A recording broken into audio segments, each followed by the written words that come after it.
When you were at the State Department as Director of Policy Planning, now the Policy Planning Office is basically like an internal State Department think tank. It's meant for long-term planning.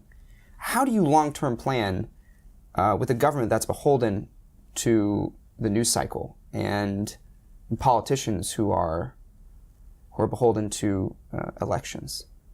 It's a great question that has bedeviled every policy planning director going all the way back to George Kennan. In fact, when Kennan left the Office of Policy Planning, he famously remarked that he thought he was a catastrophic failure. Because even then, when you didn't have the news cycles and the political machinery that we have today around national security, he still felt he couldn't lift his head up above the smoke of the immediate battles and look out over the horizon, which was the charge of George Marshall when he set up the Policy Planning Office as Secretary of State.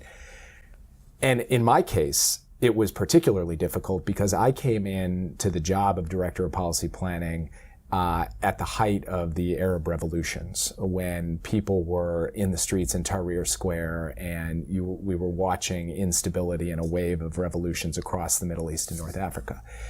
Long-term planning in that context was like 48 hours out, as opposed to an hour out where the rest of the government was. So this was really difficult. And what I felt I had to do, and I think any successful policy planning shop has to do in order to avoid getting trapped by the tyranny of the inbox, is to be very choosy about the issues that you focus on. Not try to cover the waterfront, but say, here are 2 or 3 things where I think our shop can add real value to the government's thinking over a longer time horizon. And that's what we did. We had a few priorities that we really focused on.